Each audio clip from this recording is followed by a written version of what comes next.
Good morning. Hi there. Good morning. Let's see.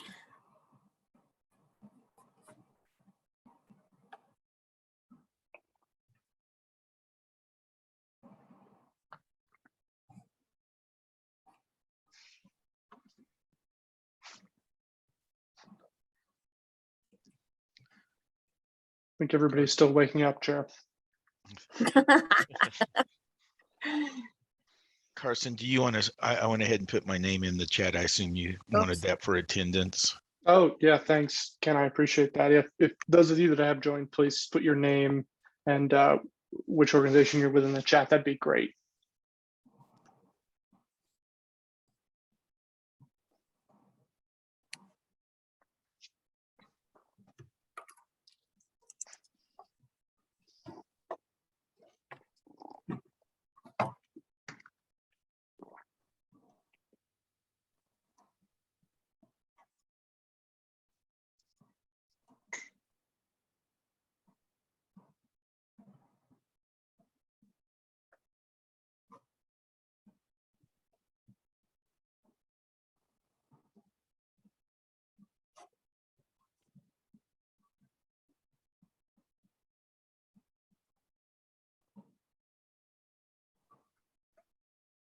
Quick question, Carson. Did you want to come after?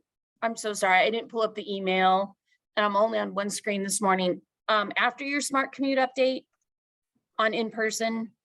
I was going to do it before. I just threw the agenda up on the screen here. So I was just going to do July Oh, okay. minutes and then just Got keep it. it in the admin category and do it then.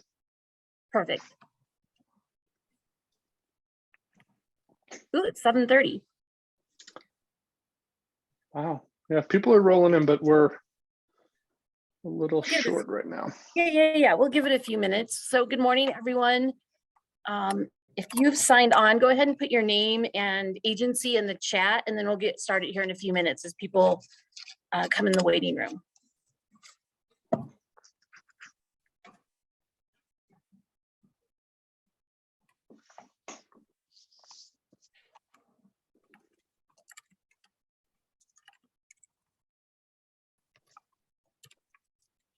Oops.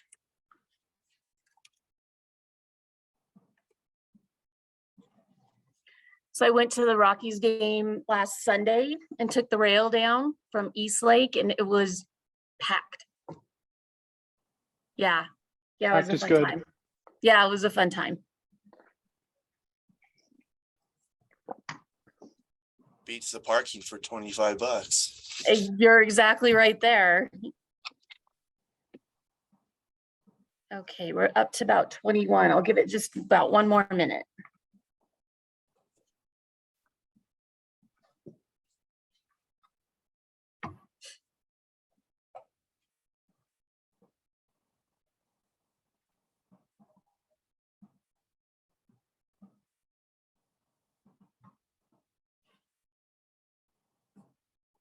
Yeah, we're just at quorum line, Chair, so we should be good there. We're at quorum. Okay, awesome. Okay, let's go ahead and get started this morning. Good morning, everyone, and welcome to NATA. This is probably going to be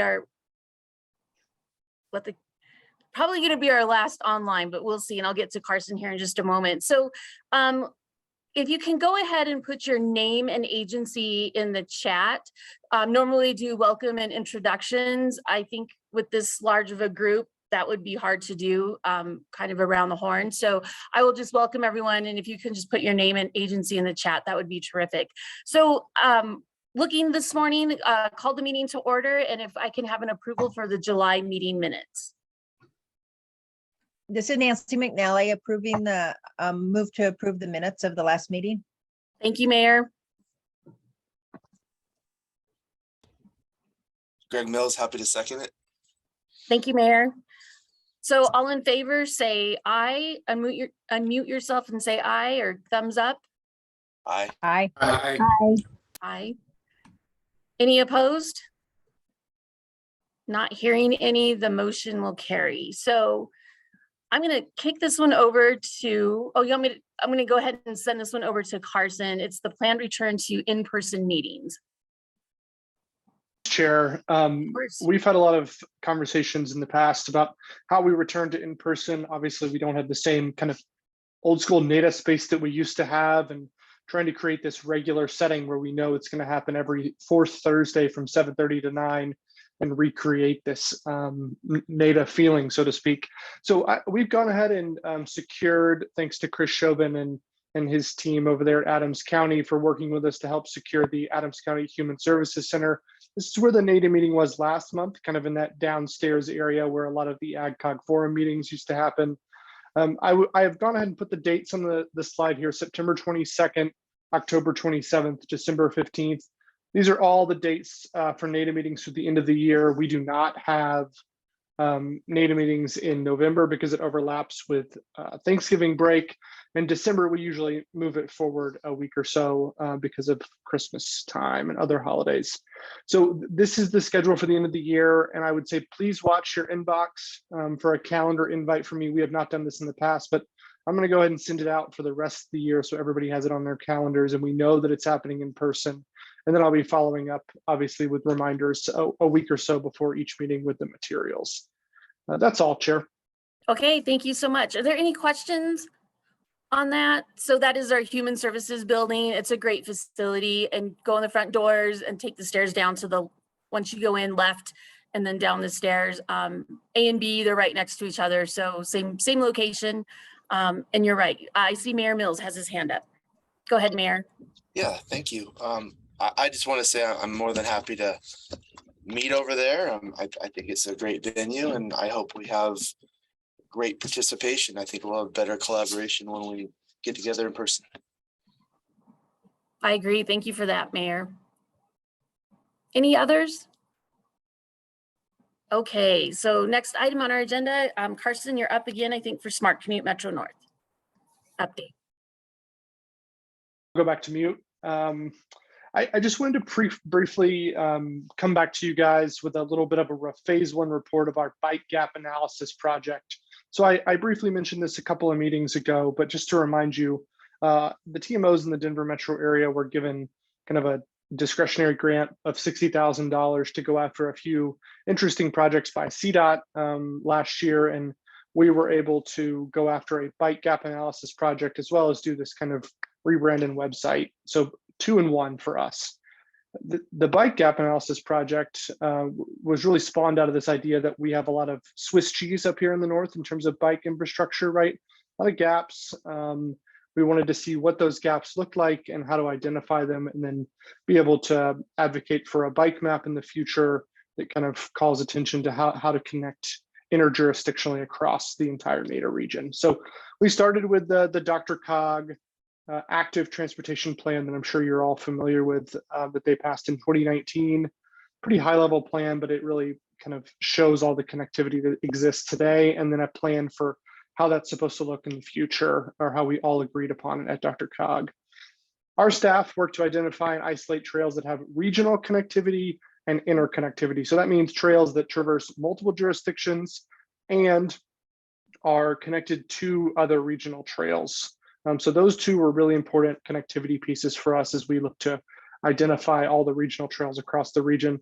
We rode over 100 miles thanks to this grant, capturing video for gap and connectivity analysis. We watched those back and looked for where we made the turns, how the wayfinding looked like, kind of where the missing gaps were and how crossing streets were, all those different things. And we're able to take a lot of detailed notes on that throughout the process. 8 major regional connectors were identified by us, representing about 80 miles of trails in our area. And they're not perfect. I think we all know this, but they represent regional connectivity and interconnectivity the best that we can. I know this overlaps here, but it's just a quick view of where the regional connectivity map, or excuse me, trails are in our area, right? So there's 8 of them. I won't list them all out here on the left, but you can see them here. I like to think about it as a V, right? So the South Platte on the right, US 36 Bikeway on the left, and then all of our communities here in the middle that kind of have these connective regional trails and how they interconnect with each other. These are not all complete. I think we all know they're not off-street perfect multimodal trails, but we've identified ways to get there safely and are going to continue to advocate for that from a smart commute perspective We rode all of these trails as a staff to do that. So our resulting work products from this phase 1 of the project identified the regional connectors, captured that video footage, like I said, and created what we're branding, I guess it's a Google thing, but we're individual Google My Maps, which can be shared for navigation purposes. So a lot of people that are riding these days on their bikes, especially regional distances, have their phone up for directions if they haven't ridden it before. And this Google feature allows people to actually do turn-by-turn directions following what we recommend is the safest route, having been out there and ridden those trails. And we were able to coordinate with all the GIS staffs of all the 13 NATA jurisdictions kind of across the region in order to build a more back-end GIS kind of picture of what this looks like with a lot of different overlays. It's not pretty, so we were not going to show that to the public, but that will really be inspiration for what we're going to be calling phase 2, which will be going into the phase where we decide what needs to be on the map, the design phase, and then a print and distribution and editing phase of that map. So this is just the first step in that process. And eventually we will get there with kind of a regional map so that you can get from Brighton to Broomfield on safe bike trails if that's what you choose to do. Happy to take questions, Chair. I know that's kind of a lot all at once, but would love to chat about it. Yeah, it's the Mayor Pro Tem Sandgren. Go ahead. Thank you, Carson. Yeah, good morning. Thanks, Carson. I love this. And I love the videos of you guys taking those rides along the trail system. I guess I'll look forward to seeing that come out with the GIS from each of our communities. Something that I know that I've seen are lacking is just signage in general, directing you where to go when you come to a fork in the road. Is that something that you guys saw while you were out there? Yeah, thanks for the question. We did see a lot of kind of differing wayfinding along the route, right? As you cross jurisdictional boundaries, you have no idea where you are when you're on a bike.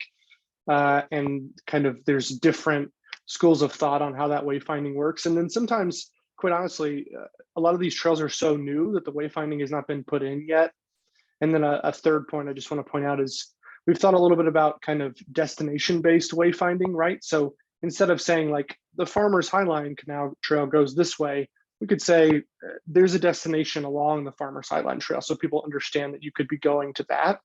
So those are kind of 3 takeaways from our wayfinding analysis during this project. Yeah. Okay. And Google My Maps, is that, I don't know what that is. Is that just something all of us can look at?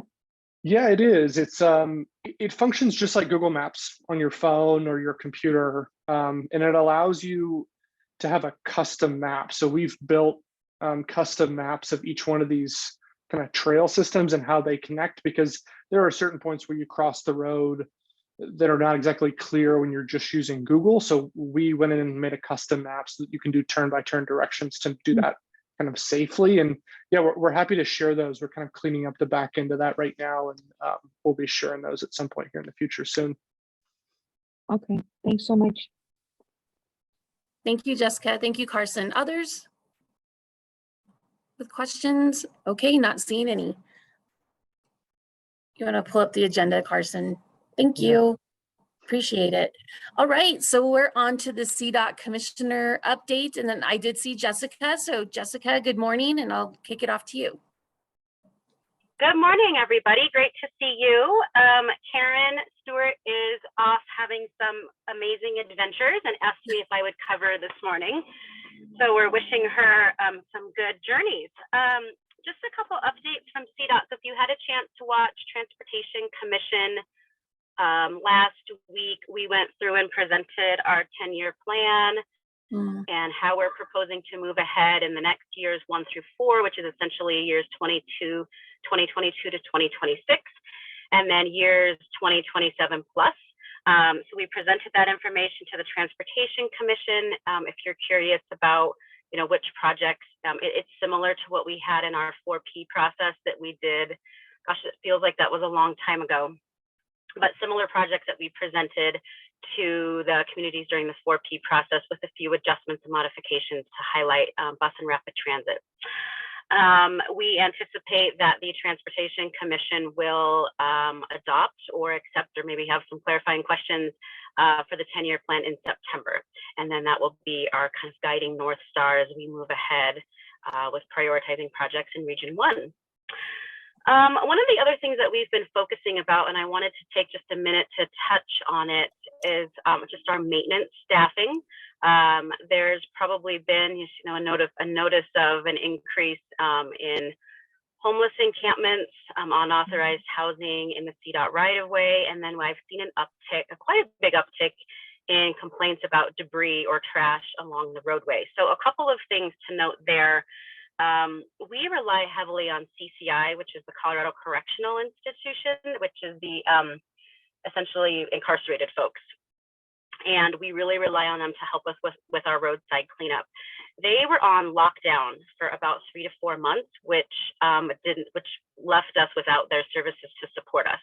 So the good news is that they're released from lockdown now, and they're able to be back out to help us hopefully catch up on some of that roadside debris cleanup. We really rely on them. They're a critical asset to augment our maintenance teams.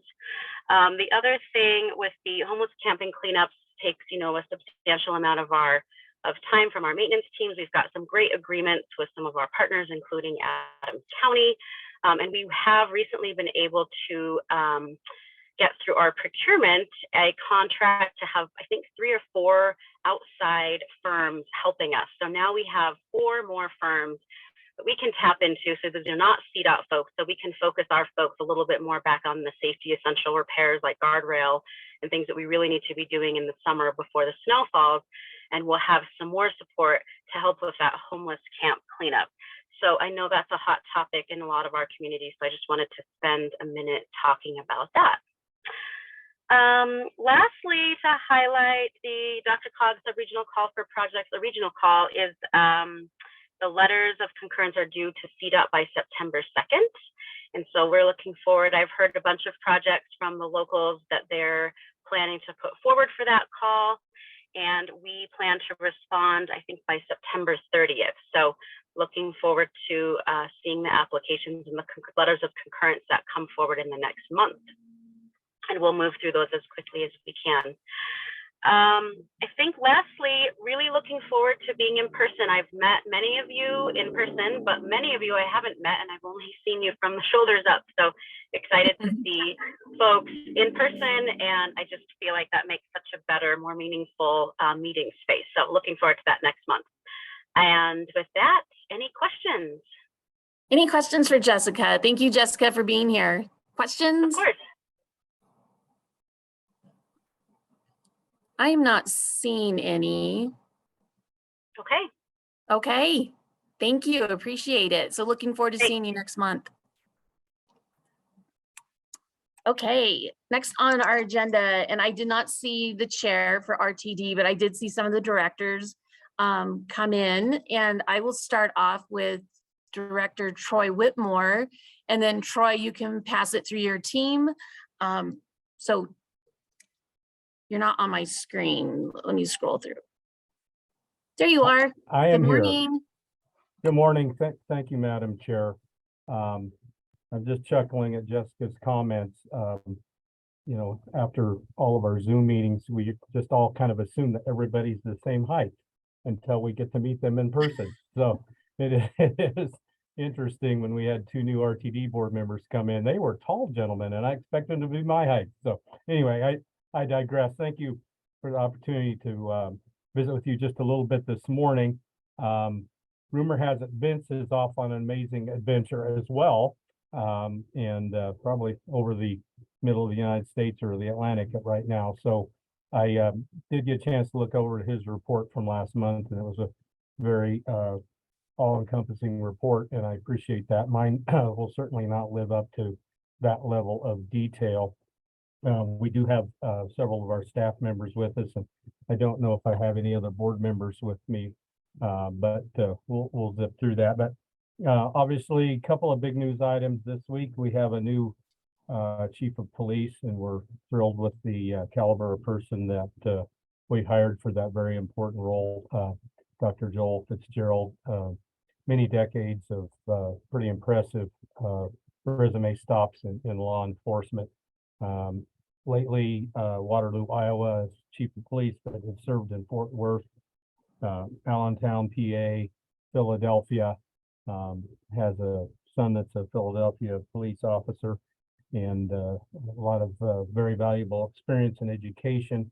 Was sworn in this week, the same day that we had metal wire theft on our A line. That was certainly a huge inconvenience for our passengers, and a problem that Chief Fitzgerald and others will get to deal with. One other item, we are kind of wrapping up a stage of retooling our internal audit function, something that was sorely needed several years back when some of us came on board, and then our general manager and CEO, Deborah Johnson, who's on the call, has been active in that. But we've had an ad hoc committee that's been chaired by Director Peggy Catlin and Eric Davidson, who's one of our North RTD representatives. They did a good job in really making that a more robust and transparent program. So we're all very pleased with that. I know we have Michael Davies and Deborah Johnson with us. I'm sure they would be happy to give the latest update on how Zero Fare has been going. So with that, Madam Chair, if that's okay, I'm going to ask Deborah or Michael to jump in and give any more updates or corrections to what I've given you. Deborah, please. Yes, thank you very much, Director Whitmore, and good morning, Madam Chair, and to all of you that are assembled.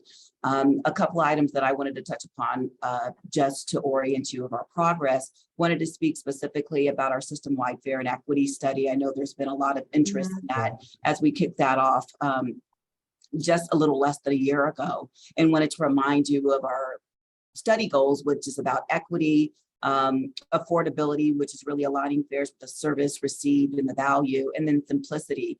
And what we've done thus far, recognizing that we really leverage garnering feedback in the spring and the summer.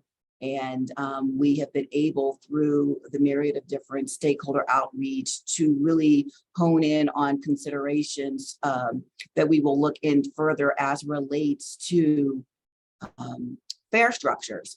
And so with that, what we intend to do relative to what's being considered and what we've heard from individuals is lowering fares quite naturally, simplifying the fare structure. And what we mean by that is having flat fares, possibly. Past program simplification, I know that has been a pain point for a myriad of different audiences. And then for the nonprofit entities that leverage disseminating their media to populations, simplification there. And then also considering rewarding frequent customers, improving access to discount fares, and of course, leveraging technology. So as we look to the future, what we plan to do in the upcoming months is have earnest dialogue about the steps forward and engage once again. So we're looking to finalize a fare structure alternatives for engagement in the fall, September, October. And as I said, we'll be looking at fare levels, evaluation of alternatives, and communication of alternatives. And then, of course, conduct public meetings, pop-up events, and surveys so we can really understand the direction in which we need to go. And that will come full circle, going to the board for their consideration. Pursuant to the Federal Transit Administration, our board of directors are the ones that adopt fare policy and decide upon the structure. And so I know this has been long awaited. And so we look forward to that. The latter part of this year, and then with the deliberations for the board's consideration in the fall. As it relates to Zero Fare for Better Air, quite naturally, the information I will provide is just anecdotal. As we garner ridership counts, we utilize technology called automatic passenger counters. We will be doing a compilation of that as a data point, but more specifically, we'll be looking at the various incidents that we've had on board our vehicles in reference to interactions, both positive and those that aren't so positive, the impacts on our frontline employees. And we are conducting customer intercepts, meaning engaging with individuals that are actually on the vehicle so we can understand the point in time about their perceptions and observations and attitudes. And what we endeavor to do is compile a report, which we will be providing to the Colorado Energy Office, and really what Zero Fare for Better Air is at this juncture is creating a baseline if this is to continue in the future. One thing that we are doing as well going forward with the impending general election is offer zero fare on the general election day, and also the national early vote day, which is Friday, October 28th as well. So that concludes my report. And if there are any questions, I'm happy to entertain those. So thank you for the opportunity to provide that update. Thank you so much, Deborah. Thank you for being here this morning. So are there questions for Deborah? There's a couple other directors, but before I get to them, questions for RTD CEO? Okay, thank you so much for your report. Michael Davies, I saw you earlier. Do you have a report for us from RTD, Director Davies? No. I think Deborah covered everything from an RTD update perspective. Thank you, though. Okay, thank you so much, and thank you for being here. Really appreciate it. I just want to make, you might have heard me at the top of the meeting. My family and I were able to travel from the East Lake Station down to Coors Field to Union Station. We caught a Rockies game, and it was packed. Every station we picked up more people. It was standing room only by the time we got to Union Station. And what I felt was really heartwarming, seeing that a packed train was all of the families that were on there and all the kiddos that were singing happy birthday to family members and celebrating. And, you know, that's what I really like to see in Adams County, is to see our families out. This was an opportunity for them to try the rail if they don't travel it regularly. And hopefully that this will change their behavior and would be an easier mode of transportation as you go down. And I think it was Kent Mormon said it was better than paying the $25 in parking at Coors Field, and I agree. So thank you so much, RTD, for all that you're doing. We really appreciate it and appreciate your update. Okay, so next we have long awaited. This is the SB 260 Enterprise update. So this was passed last year in 2021. So Jeff, I'm gonna go ahead and hand it over to you. So Jeff Sudemeyer with CDOT. Good morning, Jeff. Good morning, and I apologize. I thought I was on a little bit later on the agenda. I am in the car right now, so I'm wondering if you could come back to me in about 15 minutes. We are running just a little bit ahead of time. So Carson, what do you? Wait, this is the last agenda item, Jeff. We ran a little bit quick this morning. No problem. I can. I give me just a moment here. I'll pull over and we'll go from. We'll go remote. I can do that. Yeah, Jeff, be safe. We'll fill the airtime in the meantime. So, last night, I don't know if anyone caught it. There was a panel discussion put on by the Colorado Sun. Is Jessica Sandgren still on, or Kent Mormon? I was able to tune into that. It was represented mostly by those towns and counties on I-25 that are north of us. So really interesting panel discussion. I don't know if you were on there, Jessica, or if you want to share anything out, or Kent Mormon, or if you want to give an update. Sure, go ahead. I did hear about it last minute, Lynn, and I wasn't able to attend, but I guess there's another one coming up next week with the same group of people, not necessarily through the media, but I think we really need to continue having that conversation, just given that we're looking for those improvements along that corridor. What I don't want to see is that money just go up north and skip over us altogether, as I'm sure most of us on this call are feeling the same way. But were you able to listen in then and find out what the conversation was? I was able to listen in, and it's been a while. My recollection since we had the North I-25 coalition at NATA. There's a lot of activity up north, and I will just say, North I-25 from about I-70 all the way north. There are segments that are in the 10-year plan, may not be in the 10-year plan.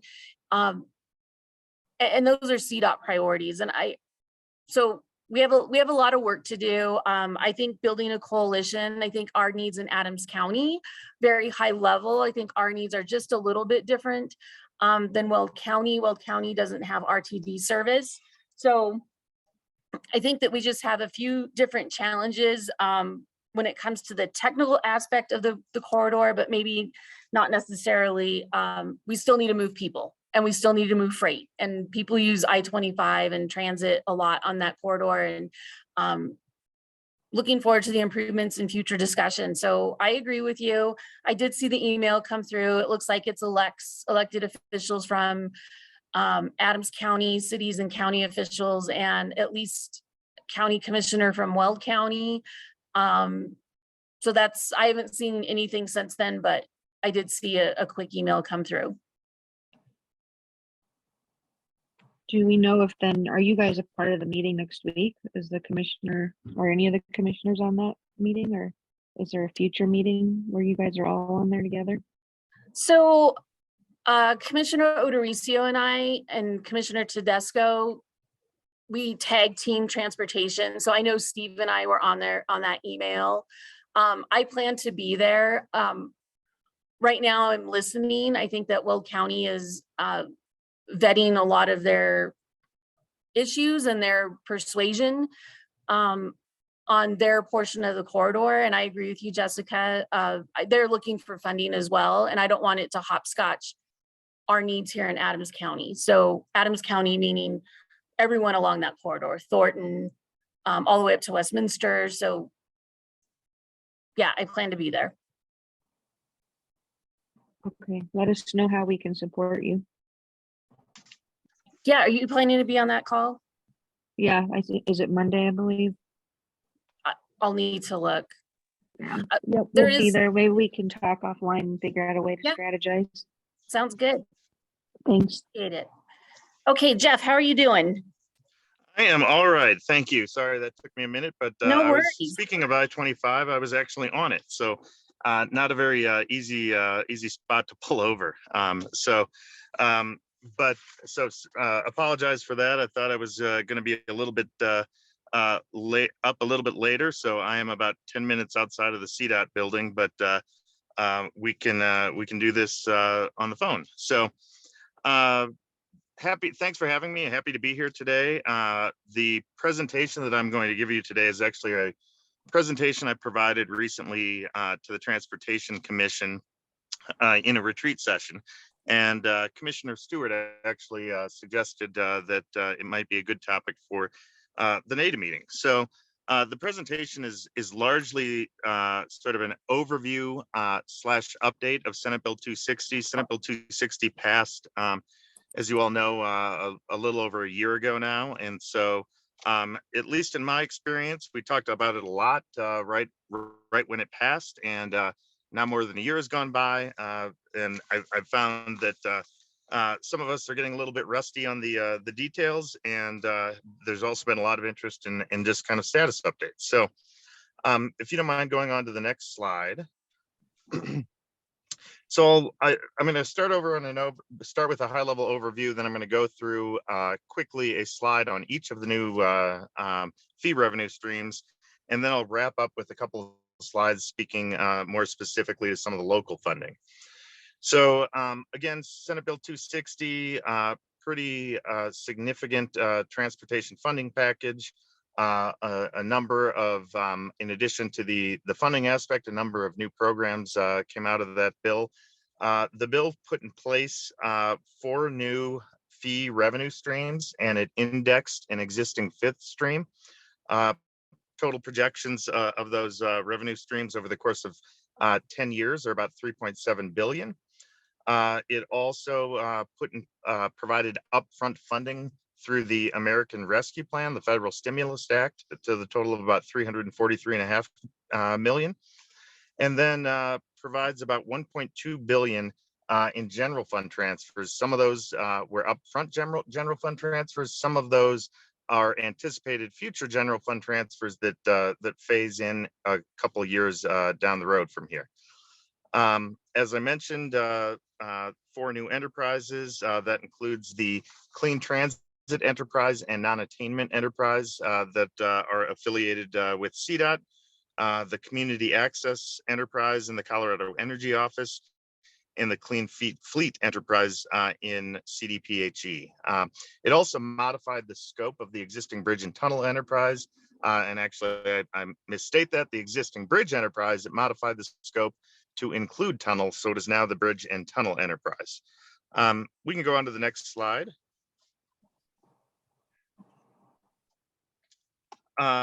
So the first fee I'll touch on is the road usage fee.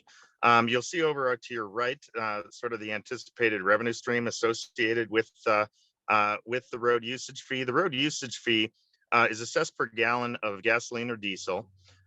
It starts at about 2 cents per gallon this fiscal year and increases to about 8 cents per gallon by fiscal year 29, and then is indexed to inflation going forward. This stream is distributed according to the HUTF formula, meaning 60% of it to CDOT, 40% of that to cities and counties. You may have heard of some fee delays associated with the bill this session, House Bill 1351. This is actually the only fee that was delayed by this bill. So this House Bill 1351 delays implementation of the road usage fee until next April, although it did provide a general fund backfill so that the ultimate effect is intended to be revenue neutral, both to CDOT and to locals. So we can go on to the next slide. So similar to the road usage fee, there is a bridge and tunnel impact fee. This is assessed, this is an additional assessment on per gallon of diesel. Same schedule as the road impact fee or the road usage fee, 2 cents initially increasing to 8 cents and then indexed to inflation. And 100% of this fee stream goes to the bridge and tunnel enterprise. And again, collections on this fee began July 1. So we're just starting to see that revenue trickle in. Next slide, please. Okay, so the road usage equalization fee, this is an annual vehicle registration fee that is assessed on all electric and plug-in hybrid vehicles. It layers on top of a pre-existing $50 per year fee for electric and plug-in hybrid vehicles. Similar to the other two fees, it phases in over time, beginning at a pretty nominal $4 per year this fiscal year, but increasing all the way up to about $96 by the end of the 10-year period, and then it's indexed to inflation going forward. This fee was largely designed to sort of counter the effect of decreasing HUTF revenue as the existing gas tax collections decreased with increasing transition to EV and increased vehicle fuel efficiency. And similar to the road usage fee, it is distributed through that existing HUTF formula, 60% to CDOT, 40% to cities and counties. Next slide, please. I mentioned that there is a pre-existing electric vehicle fee. So the pre-existing fee was a flat $50 a year. Senate Bill 260 simply indexed that fee going forward. So there's now an incremental revenue stream on top of that existing fee associated with that inflation adjustment. It follows the existing distribution that predates 260. About 60% of that stream goes to the Colorado Energy Office for the EV grant fund, and then 40% goes through the HUTF formula and is split between CDOT and cities and counties. All right, I think we've got two more fees. The retail delivery fee. So this is the fee that you may have noticed on receipts from an Amazon order that you might have placed in the last month or another delivery. It is assessed on all retail deliveries subject to the state sales tax. So if you make an order of some sort and it has to be delivered in some fashion and the goods are subject to the state sales tax, then you will pay the 27 cents on that order. That doesn't increase over time. According to a schedule, it starts at 27 cents, but it is indexed to inflation. So you will see that increase year over year. The distribution formula on this one is somewhat complicated, so I think I might have it footnoted there, but to avoid getting too far into the details there, this fee flows to both the HUTF, which again means CDOT, cities and counties, the Multimodal and Mitigation Options Fund, and it flows to multiple enterprises, including Bridge and Tunnel, Clean Transit, and the non-attainment enterprise. All right, I think we've got one more fee on the next slide. So the last fee is the passenger ride fee. This is the fee that is assessed on rides provided by transportation network companies, most typically an Uber or a Lyft. It is about 30 cents. It is 30 cents indexed to inflation going forward, and there is a reduced rate for shared rides. That this revenue stream is distributed to the non-attainment enterprise and the clean fleet enterprise. So if you want to move forward, I think I just have one or two more slides, and then I'm happy to open it up to questions. I'm not going to go through this line by line, but as I noted, one of the features of Senate Bill 260 was not just the ongoing fee revenue stream, but it was also a significant amount of upfront funding provided last fiscal year and this fiscal year, made up of general fund and stimulus, those ARPA dollars. It also set up a framework for ongoing general fund transfers that would start a few years out in fiscal year 25. Those ongoing transfers are to CDOT, and they are primarily intended to help repay the debt service on the Senate Bill 267 COPs that I'm sure many of you are familiar with. That was the debt we issued really to fund largely the first 4 years of our 10-year plan. So a few years out, we'll see a general funds transfer, hopefully kick back in, that will help us with that debt service. And it also put in place a general fund transfer to sustain the Revitalizing Main Streets program going forward, moving that from sort of a great one-time program to a sustained ongoing program. All right, next slide. So this chart, I'm not going to walk through it, but just gives you kind of a picture of the various revenue streams, the fee revenue, the American Rescue Plan revenue, general fund revenue. As you can see, kind of front loaded with a lot of that upfront funding, primarily made up of stimulus. And then you can see that it increases over time. And again, the major drivers behind that increase are largely the fact that that several of the fees phase in over 10 years, so increase up that schedule.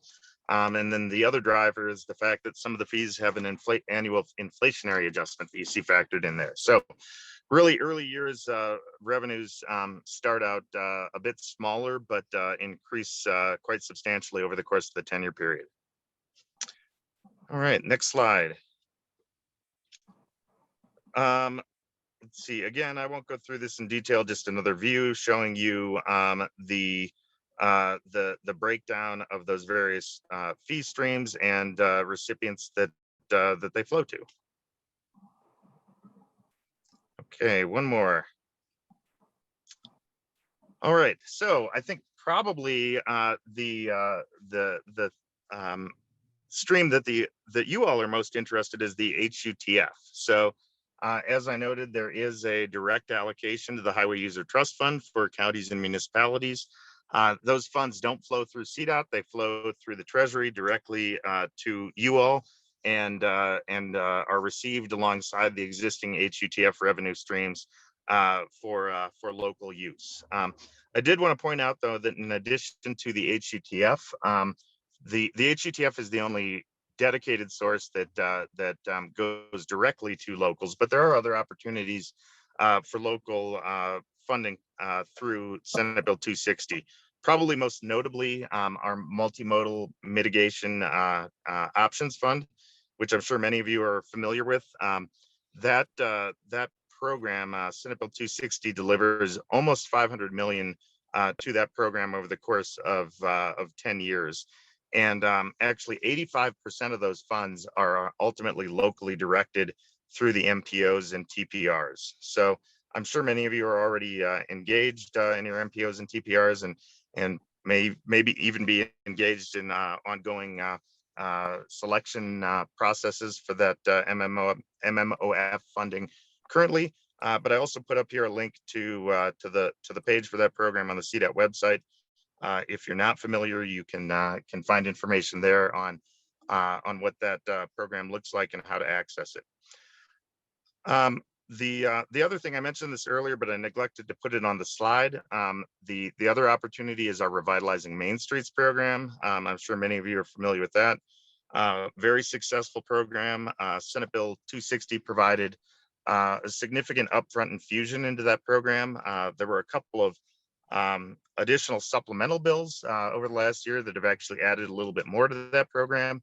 And as I mentioned, 260 also put in place a revenue stream to sustain it over time. That program ultimately is a competitive process through CDOT, but ultimately all those dollars are awarded to local projects. So again, probably most of you are familiar with that program, but if you're not, I'm happy to get you that information, or you can find it on the CDOT website. And then finally, the last thing I wanted to mention, there's likely a number of opportunities for local participation through grants through the new enterprises. I'm not going to go into detail here for two reasons. One, I'm not an expert on those programs, but also those new enterprises are at various states of getting organized, setting up their operations, etc. And in many cases, we don't have all the details yet on what those opportunities might be, but definitely wanted to point out again that there are 4 new enterprises, and many of them will have local funding opportunities. So that's what I have prepared for you today. I'm happy to answer any questions, and also happy to, Carson, if you want to make my contact information available if questions come up later, please feel free to email me. Happy to help. Thank you, Jeff. So I've seen your presentation several times, and it's a lot of information, a lot of good information, but questions for Jeff from attendees? I am not seeing any questions. So Carson, can you do make the slide deck available on our website? Okay, I see you're nodding. By the end of the week, we stick it up on the NATA website. And then we have the recordings of all these meetings as well that are virtual on our Smart Commute YouTube channel if you want to scroll around for anybody that's interested in watching them there. Okay, I appreciate that. So topic of conversation, Jeff, and if you're not the technical expert, you can punt and we'll follow up with someone at CDOT. A lot of discussion around the air quality and the greenhouse non-attainment and those programs that may now be implemented or overlaid on new transportation projects. Can you briefly speak to that, like in a couple of sentences? Sure. And I am not the expert on that program, but okay. I'm sure we'd be happy to have Rebecca White or someone that is an expert present on that. But what I can say briefly is there are a number of features obviously related to air quality included in Senate Bill 260. Probably most notable, the greenhouse gas requirements, greenhouse gas rule. Modeling requirements. We've been working through that with our planning partners over the last several months as we develop the 10-year plan, the update, I should say, to the 10-year plan. And actually, we've taken that updated 10-year plan to the commission in the last 2 months. We're going to bring it to them next month for approval. But that 10-year plan is really the first iteration of the plan that we went through that new air quality framework and looked at the portfolio of projects against greenhouse gas targets. And so we had a briefing on that with the commission this past month. Again, I think we'll be touching on that again next month, but I might suggest that maybe that's a topic that Rebecca could come speak to you on at a later date. The other item I can mention, in addition to that greenhouse gas framework that was put in place by Senate Bill 260, A number of the funding streams are obviously directly focused on the concept of air quality. Within CDOT, the two new enterprises, I'll just speak to those two. Clean Transit Enterprise obviously focused on, as the name suggests, on making funds available to provide alternative fuel and EV vehicles for transit fleets. And then the non-attainment area air pollution mitigation enterprise, that's a mouthful, is the enterprise that is focused specifically on the non-attainment area in the Front Range. And there is a funding stream through that non-attainment enterprise that will be utilized to do projects that have an air quality benefit or mitigate air quality. And so that both of those enterprises at CDOT started meeting back in the spring, and I believe their next meetings are in September, and they are in the process right now of sort of building out their program of how they intend to allocate funds and how they intend to select projects. Thank you so much for that. I really appreciate it. And so we'll circle back, and Carson and I will have a discussion. We'll bring it to the executive board if we want to have Rebecca at a future meeting. So any questions for Jeff before we let him go? Okay, Jeff, thank you so much again for your update. Thank you to CDOT and our RTD partners for joining this morning. There are no other items on the agenda. Is there anything that members would like to bring up? Not seeing any this morning. So with no other items on the agenda, we're going to give you back quite a bit of your morning. Carson, do you have something to state? No, I'm just amazed that we gave back so much time this morning, Chair. Thanks for everybody. I look forward to seeing you in person next month. So we'll bring lots of questions then, right? Yes, we will. So we'll see you in person next month with no other items on the agenda. We are adjourned this morning at 8:20. So everyone have a great morning, be safe, and we'll see you next month. Thank you.